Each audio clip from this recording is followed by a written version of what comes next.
दोस्तों, मैं हूं आपके साथ अबू हुरैरा और आज फिर न्यूज़ 18 के सोशल मीडिया प्लेटफॉर्म के साथ हम आपके साथ जुड़े हैं। दरअसल आज हम एक बार फिर बात करेंगे मशरिक़ वस्ता यानी मिडिल ईस्ट में जो हालात हैं। हालात तो काफ़ी कशीदा हैं। जंग जो हालात देखकर ये लग रहा है कि कभी भी किसी वक्त भी कोई बड़ी ख़बर मशरिक़ वस्ता से आ सकती है, जितने कशीदा हालात हैं। ये हालात किस तरह के हैं और ये हालात आगे और कितने ज़्यादा कशीदा हो सकते हैं? क्या जंग की नौबत आ सकती है, जिस तरह से अमेरिका की तरफ से बार बार डोनाल्ड ट्रंप की तरफ से बयान आ रहे हैं? तो मशरिक़ वस्ता में जो कशीदगी है, ईरान और अमेरिका के बीच में जो टेंशन है, इसी पर बात करेंगे। मेरे साथ मेरे सहयोगी और मेरे साथी इरफान रैना मेरे साथ मौजूद हैं, उनसे बात करेंगे। इरफान, आपका बहुत इस्तकबाल है, बहुत स्वागत है आज के पॉडकास्ट में। इरफान, आपसे जानना हम यही चाहते हैं, जो कशीदगी आप देख रहे हैं मिडिल ईस्ट में और मशरिक़ वस्ता में, इस कशीदगी को किस तरह से देखा जाए? और ये कशीदगी, क्योंकि आप देखिए डोनाल्ड ट्रंप की तरफ से कहा गया कि 10 दिन का अल्टीमेटम हम दे रहे हैं ईरान को। अगर ईरान राज़ी नहीं होता है, पटरी पर लौट कर नहीं आता है, तो फिर उसे खमियाजा भुगतना होगा। तो जिस खमियाजे की बात डोनाल्ड ट्रंप कह रहे हैं, जिस अल्टीमेटम की बात कर रहे हैं, तो इसे किस तरह से देखा जाए?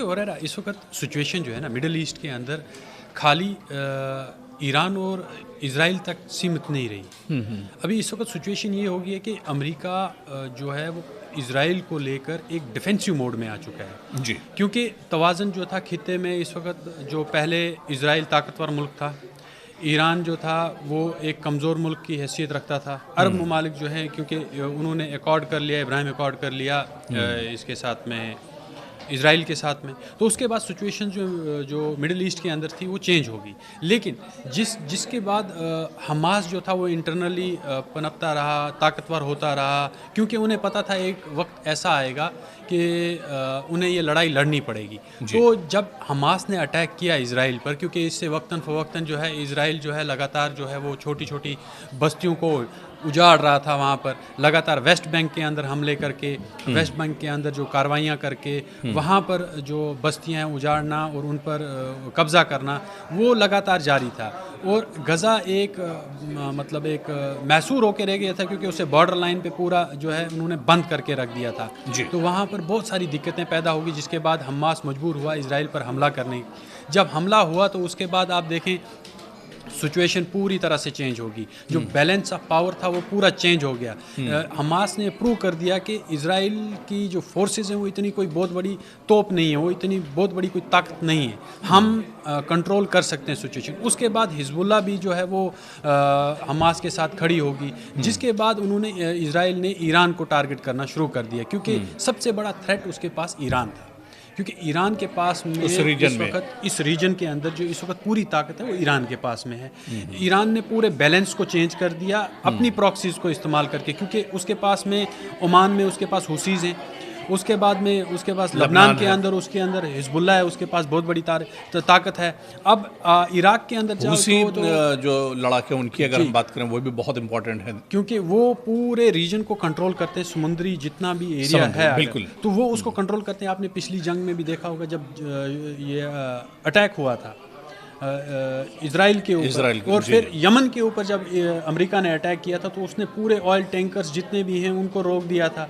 जो भी इज़राइल की तरफ कोई भी जहाज़ जाता था तो उसे वो हिरासत में ले लेता था, या तो उसे कई टैंकर्स तो उसने डुबा डाले, क्योंकि उनके पास क्रूज़ मिसाइल्स हैं और उनके पास और भी ज़्यादा हथियार, खुफिया हथियार हैं, जो वो अभी मंजर आम पे नहीं ला रहे हैं, लेकिन वो तब लाएंगे जब जंग शुरू होगी। असल जंग की वो वेट कर रहे हैं, क्योंकि उन्हें पता है यानी ईरान अमेरिका की जब जंग शुरू होगी तो हुसी भी अपना किरदार मतलब उसमें अदा करेंगे, क्योंकि उनके पास इतने वेपन्स हैं अंदरूनी तौर पर। क्योंकि हुसीज जो हैं वो पहले से लड़ते आ रहे हैं, क्योंकि यमन के अंदर पहले से एक रिवोल्यूशन हुआ था, अभी भी वहाँ पर 2 गवर्नमेंट्स हैं। अच्छा, एक चीज़ यहाँ पर और हम समझेंगे, क्योंकि इस पूरे रीजन की जब हम बात करें तो इस रीजन में देखिए ईरान तनहा नहीं है, बल्कि ईरान के साथ जो छोटी छोटी ताकतें जिनका आप जिक्र कर रहे थे, चाहे हमास की बात करें या फिर हुसी लड़ाकों की बात करें या फिर इराक के अंदर जो शिया मिलिशिया जो है उनकी बात करें, तो इस तरह जो छोटे छोटे पॉकेट्स में छोटे छोटे जो ग्रुप हैं, ये भी दरअसल इजराइल और अमेरिका के नाक में दम किए नाक रहते में हैं। दम कर देंगे, क्योंकि आपको 5 फ्रंट वॉर लड़नी पड़ेगी, क्योंकि इस वक्त बहरे ओमान के अंदर जब ये पहुंचे तो इसने खलीज फारस की तरफ मूव करना शुरू किया यूएसएस अब्राहम लिंकन ने। वहाँ पर जब चाइना और रशिया ने कहा कि भाई हम भी बेड़े भेज रहे हैं, हमारी जंगी मशकें होंगी, क्योंकि इससे पहले वो मैरी टाइम उसको लेकर पहले से तसलसल एक था, लगातार जो है वो बोल रहे थे, क्योंकि थ्रेट्स रहते हैं, हम इस पे मशकें करते रहते हैं यहाँ पर, ताकि डाकू लुटेरे वगैरह जितने भी हैं जो समुंदर में जहाज़ों को लूटते हैं वगैरह उनके लिए। लेकिन ये इस वक्त स्ट्रेटजी अलग है, क्योंकि ऐसे टाइम पे वो मशकें करना और उनको एक दूसरा नाम देना, और फिर क्योंकि अब नॉर्थ कोरिया भी इंटरनली इसमें इन्वॉल्व होगी, क्योंकि वो एक मैंने आपसे कहा ना, वो एक खुफिया पार्टनर है इसका, ईरान का। हाँ, क्योंकि वो खुला दुश्मन है अमेरिका का। तो अब उसके जो हथियार हैं वो बहुत खतरनाक है, वो किसी ना किसी लेवल पर जाकर अमेरिका को बहुत बड़ा डेंट पहुंचाएगा। और ख़ासकर ईरान के पास इतनी ताकत है जो उसने अपनी प्रॉक्सीज़ को दे रखी है, मिसाइल फोर्सेस दे रखी हैं, अच्छा फिर दूसरे वेपन्स हैं, ड्रोन्स हैं, ये सब। और यमन जो है वो उसको पीछे से कवर करता है। आप देखो, जब रेड सी जो है वो पूरा यमन का इलाका है, तो उसके अंदर जो है यमन की बहुत बड़ी ताकत है, और उसके पास ऐसी फोर्सेस हैं जो समुंदर में लड़ सकती हैं, समुद्री लड़ाका फोर्स है उसके लेकिन पास। जिस तरह से अमेरिका दावा कर रहा है कि वो एक साथ ईरान पर 26 या 27 ठिकानों से हमला करेगा, और जिस तरह से इस पूरे रीजन की आप बात करें, इसी रीजन में, इसी मिडिल ईस्ट में आप देखिए कि जो अरब कंट्रीज़ हैं, मुस्लिम कंट्रीज़ हैं, वहाँ पर भी अमेरिका के अपने एयरबेस हैं, अपने हवाई अड्डे हैं, जहाँ हर वक्त अमेरिका के सिक्योरिटी फोर्सेस तैनात रहते हैं, और इसके अलावा उसके जो पूरा इंफ्रास्ट्रक्चर है जंग का, वो एक तरह से वहाँ पर रहता है। तो अमेरिका, ये जो एक्सपर्ट्स हैं वो ये बताते हैं कि अमेरिका यहाँ से एक साथ कई हमले कर सकता है, एक साथ, मतलब वो कर सकता है कि पूरी ताकत के साथ, पूरी पावर के साथ। हाँ, लेकिन उसके लिए आपको ये देखना होगा कि ईरान तनहा नहीं है। ईरान के साथ रशिया खड़ा है, ईरान के साथ चाइना खड़ा है, ईरान के साथ नॉर्थ कोरिया खड़ा है, और ईरान की अपनी मलेशिया भी है, जो उन जितने भी वो जो आप बेल्ट्स हैं, देखिए ईरान टारगेट करेगा। बिल्कुल, मैं यहाँ पर आपको ये थोड़ा सा रोकना चाहूँगा। चीन जिस तरह से दावा कर रहा है, वो एक ईरान दावा कर रहा है कि चीन उसके साथ है, रशिया उसके साथ है, जो बड़ी ताकतें हैं। लेकिन पिछली जंग में ये ताकतें भले ही पीछे से सपोर्ट करती रही, खुल के नहीं आई थी। क्या ये ताकतें इस बार आपको लगता है कि खुलकर ईरान के हक में आएंगी? बिल्कुल, क्योंकि रशिया ने अभी एक स्टेटमेंट दिया है कि अमेरिका जो ये धमकियां दे रहा है, अगर मुज़ाकरा सफारतकारी पर वो से काम लेता है और मुज़ाकरात करता है और किसी टेबल टॉक करता है, तो ईरान को किसी हद तक मनाया जा सकता है कि भाई, लेकिन ईरान ने दो टूक कह दिया था उनको कि हम जो अब्जॉर्ब कर रहे हैं यूरेनियम की, वो हम एक लिमिटेड सोर्स, मतलब एक लिमिटेड सोर्स के लिए कर रहे हैं, और महदूद है हमारा ये सब, हम तवानाई के लिए कर रहे हैं, हमें, क्योंकि ऑलरेडी ईरान जो है वो पाबंदियां झेल रहा है अमेरिका की, तो उसे अपना पावर भी तो चाहिए। अगर वो अपने आप को बिल्कुल कमज़ोर कर देगा, यानी मिसाइल पावर अगर उससे हटा, अपनी शील्ड जो है, बिल्कुल वो जैसी शील्ड हटेगी उसकी, तो सबसे पहले इजराइल ईरान को ख़त्म कर देगा, क्योंकि ईरान को पूरी ताकत जो है वो अमेरिका दे रहा है। अमेरिका अपने डिफेंस सिस्टम्स दे रहा है, उसे गोला बारूद दे रहा है, उसे पैसा दे रहा है, उसे सब चीज़ें जो हैं वो इमदाद जो है वो इजराइल को पहुंच रही है। इराक जो है वो अपने बूते पे सब चीज़ें कर रहा है। अब जाकर ईरान जो है वो सामने आया, नुमायाँ हुआ, जब उसके हथियार जो है वो मैदान जंग में आजमाए गए, यूक्रेन की जंग में, तब रशिया को लगा कि नहीं, ईरान तो बहुत एडवांस है, और जो इसकी टेक्नोलॉजी है ये तो हमसे ज़्यादा, कहीं ज़्यादा आगे, क्योंकि ईरान की ड्रोन्स इस्तेमाल करके इसको, जो यूक्रेनियन फोर्सेस थी, जहाँ पर नेटो की फोर्सेस भी इंटरनली रिपोर्ट्स थी कि वो लड़ रही हैं वहाँ पर, उनको जो है पसपा कर दिया वहाँ पे। तो ये जो ईरान की टेक्नोलॉजी है, इससे घबराया हुआ है इजराइल। लेकिन आप जिस तरह से हम ये कह रहे हैं कि इनकी जो बेसिस हैं, चाहे वो इराक के अंदर हैं, सीरिया के अंदर हैं, या फिर कुवैत के अंदर हैं, तो कतर हो गया, कुवैत हो गया, सऊदी अरब सब जगह पे इंटरनली जो सऊदी अरब हैं, इनके मिडिल ईस्ट के अंदर जितनी भी बेसिस हैं, वहाँ पे इनकी प्रॉक्सीज मौजूद हैं पहले से ही। शिया मलेशिया वहाँ पे मौजूद है इनके पास, क्योंकि इससे पहले भी हमले करते रहे। यमन जो है वो एक फ्रंट पे अटैक करेगा, हिजबुल्लाह एक फ्रंट पे अटैक करेगी, शिया मलेशिया अलग करेंगे। तो ये जितना भी जो खिता है, ये पूरा जंग में, क्योंकि अगर सबसे पहले अगर ईरान पे अटैक होता है, ईरान की मिसाइल फोर्सेस अलग, जो निपटेंगी। अब ईरान के पास एक ऐसी टेक्नोलॉजी है, आप हुरैरा भाई आप यकीन नहीं करेंगे कि उन्होंने जो भी आज तक आपने मिसाइल्स देखी हैं वॉरशिप्स के अंदर, समुंदर के अंदर, वो पानी से बाहर आती है, यानी शिप को बाहर आना पड़ता है, फिर वो मिसाइल फायर होता है। ईरान के पास ऐसी टेक्नोलॉजी है कि वो समुंदर के अंदर से ही उस मिसाइल को फायर मिसाइल छोड़ देगा। यस, समुंदर के अंदर से मिसाइल ही आएगी और पानी से बाहर जब आएगी वो, तो टारगेट करना मुश्किल हो जाएगा, रडार भी उसको पकड़ नहीं सकता है। बिल्कुल ऐसी टेक्नोलॉजी उन्होंने इन्वेंट की है। तो ये अमेरिका के लिए बात से तशवीश है कि हाँ, अब वो इससे बिल्कुल पीछे सिर्फ हट रहे हैं। सिर्फ अमेरिका के लिए नहीं, जिस तरह से आप ईरान की लेटेस्ट टेक्नोलॉजी की बात करें, पूरी दुनिया हैरान है। जी। पिछले दिनों 12 दिन जो इजराइल के साथ जंग हुई और उसमें जो करारा जवाब ईरान ने इजराइल को दिया, और उसके बाद अब फिर आप देखिए कि ईरान कहीं झुक नहीं रहा है, ईरान कहीं पीछे हट के बात नहीं कर रहा है, बल्कि ईरान आंखों में आंखें अमेरिका से डाल के बातें कर रहा है। जो जवाब अगर डोनाल्ड ट्रंप की तरफ से बयान आता है तो उससे सख्त जवाब ईरान की तरफ से दिया जाता है। मतलब जो बात आप ये कह रहे थे कि लेटेस्ट हथियार उसके पास है, बहुत मजबूत है, कोई भी दुनिया की बड़ी ताकत तो उसका सपोर्ट कर रही हो, क्योंकि सपोर्ट तो यहाँ पर इजराइल का अमेरिका खुल के कर रहा है, यूरोपियन कंट्रीज जो है वो एक तरह से मदद कर रही है। तो ईरान के साथ भी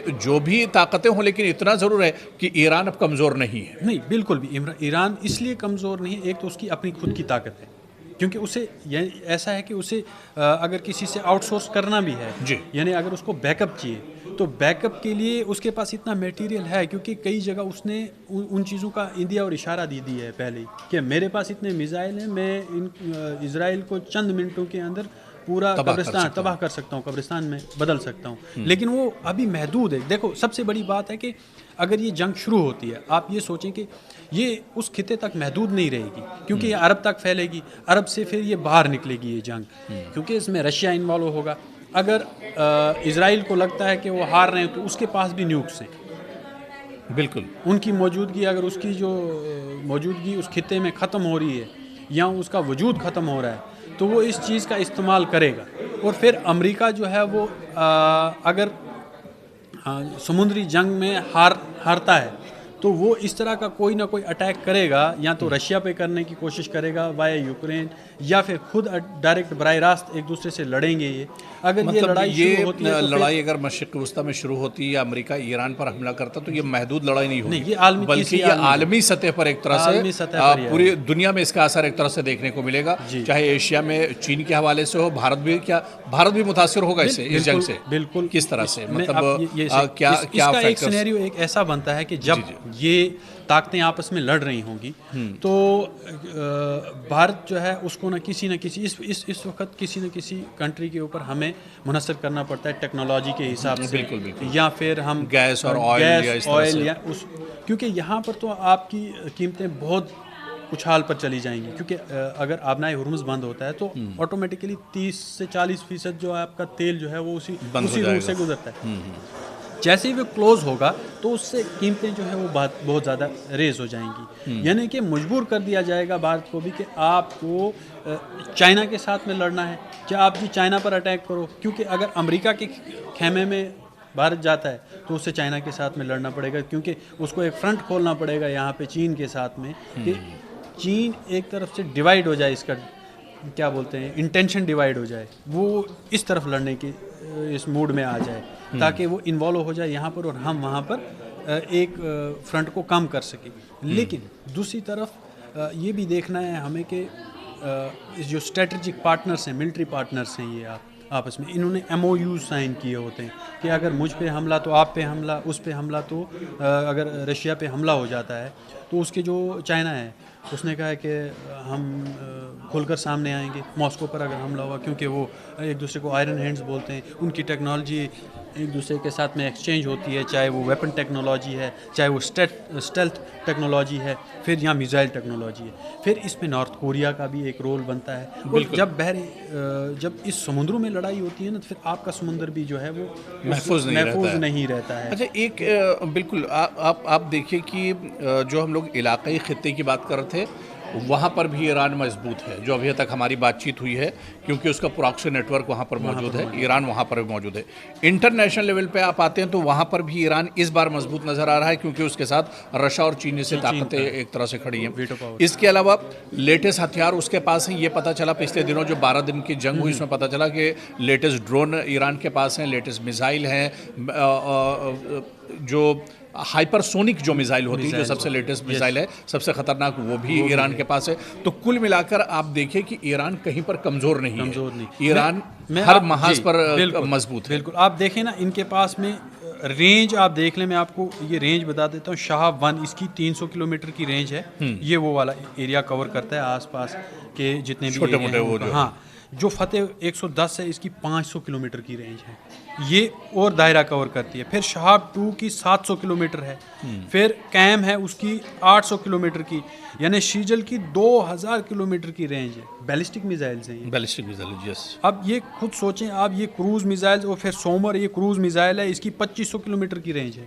यानी कि उन्होंने दायरा आकार कितना बढ़ा लिया है, यानी कि अगर ईरान फायर करता है तेहरान तो से अगर ये मिसाइल छोड़ेंगे तो तल अवीव पर गिर सकती जाके। तेल अवीव नहीं, अमेरिका के आधे एरिया को भी कवर कर सकता है, बिल्कुल। क्योंकि 2500 लेकिन किलोमीटर इतना जरूर है, ये जो बैलिस्टिक मिसाइल की जिसकी आप बात कर रहे हैं, इन बैलिस्टिक मिसाइल जो ईरान भी दावा करता रहा है कि उसके बैलिस्टिक मिसाइल के टारगेट पर अमेरिका के तमाम एयरबेस हैं जो मिडिल ईस्ट में है, तो ये तो जाहिर होता है कि ये मिडिल ईस्ट में तो कहीं पर भी, चाहे वो मिडिल ईस्ट को पूरा कवर करता है। जो इसकी मिसाइल टेक्नोलॉजी है, जो इसकी मिसाइल, जैसे खैबर शिकन मिसाइल भी है इनके पास में, और भी कुछ बहुत तगड़े मिसाइल हैं इनके पास में। अच्छा, एक चीज़ यहाँ पर और, जो हम हथियारों की बात आगे फिर और भी हम करेंगे, एक चीज़ और दबाव की बात की जाए।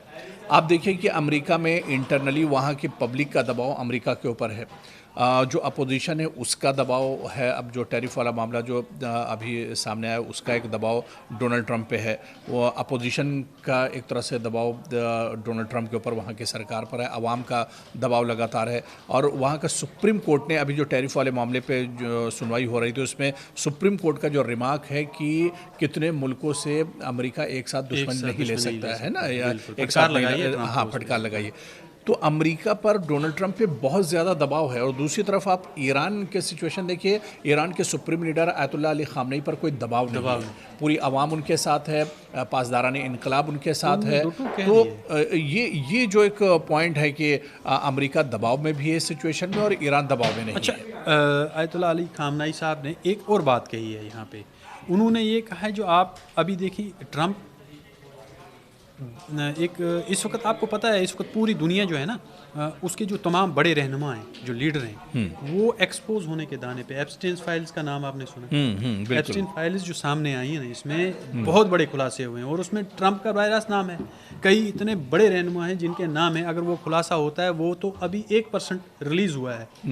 वहाँ की जो अदालत के हुक्म पर, वहाँ के जो महकमा ये इंफॉर्मेशन, हाँ, तो उन्होंने इसको ये जो क्या बोलते हैं, अभी रिवेल किया है सिर्फ 1%। अगर वो पूरा, यानी 30,000 से ऊपर के पन्नों की वो फाइल है, जी। हाँ, तो वो जब पूरी की पूरी मंजर आम पे आएगी, तो इनमें किन किन के नाम आए 1% में तमाम बड़े जो हैं, उनमें ट्रंप जो है सरफहरिस्त है। लेकिन ट्रंप ने पिछले दिनों सिर्फ हिलरी क्लिंटन और बिल क्लिंटन पर जो है इसका ठीकरा फोड़ा है कि नहीं जी, हिलरी क्लिंटन बिल क्लिंटन जो है वो जेफरी एप्स्टीन के साथ में बराह रास्त उनका ताल्लुक था, मेरा कोई ताल्लुक नहीं है। क्योंकि वहाँ पर जो डिपार्टमेंट है, लॉ डिपार्टमेंट है जो इनका गवर्नमेंट का, उसमें कहा गया है कि जी नाम आने से और मुलविस होने में, दोनों में अलग अलग एक फ़र्क होता है। हाँ, जी। कि जी नाम आ गया तो, लेकिन जब जुर्म आयद नहीं हुआ है, अभी साबित नहीं हुआ है। लेकिन जहाँ तक अगर आप देखें इस वक्त,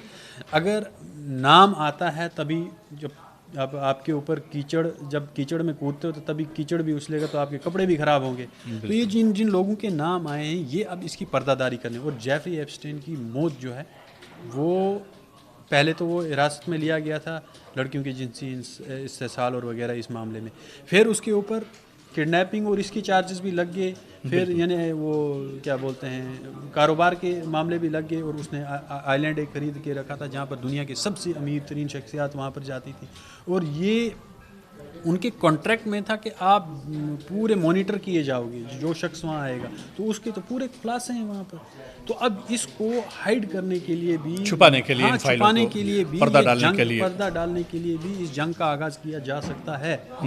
तो जंग छेड़ दी जा सकती है। ये बहुत अहम पॉइंट, पर्दे जो हैं ये खुले ना, और इतनी बड़ी, क्योंकि फिर आपका एतमाद टूट जाएगा अवाम का, कौम का। जो बड़े अदारे हैं उनका क्या एतमाद रहेगा इतनी बड़ी शख्सियत पर, जिनको अवाम इस तरह से वोट देकर लाती है, और वो ऐसे मामलात में मुलव्विस हों जो इंसानियत के ख़िलाफ़, इंसानियत सोज मामलात हों, जहाँ पर, और इस तरह की, जहाँ पर अभी समाज तो चल ही रही है, उस पर सारी चीज़ें हो रही हैं, अभी तो पूरा खुलासा होना बाकी है उसका। बिल्कुल बिल्कुल। तो ये मामला भी एक है कि जिस तरह से, क्योंकि ट्रंप जो है अभी बौखलाया हुआ है, और ट्रंप के कई ऐसे फैसले हैं जो बहुत जल्दी में लेते हैं, और जो बाद में अमेरिका की जो जितनी कौम है या अवाम है उसको भुगतने पड़ रहे हैं इस वक्त, जिस तरह से उन्होंने फैसले लिए। बहुत अहम बात आपने बताई कि एपिस्टिन जो फाइल है, इस फाइल को छुपाने के लिए इसमें बहुत से राज छुपे हुए हैं, और सिर्फ डोनाल्ड ट्रंप नहीं बल्कि दुनिया की बड़ी बड़ी शख्सियात के इसमें नाम है, और डोनाल्ड ट्रंप ख़ास तौर से उनका जिक्र इसमें आया। तो ऐसे में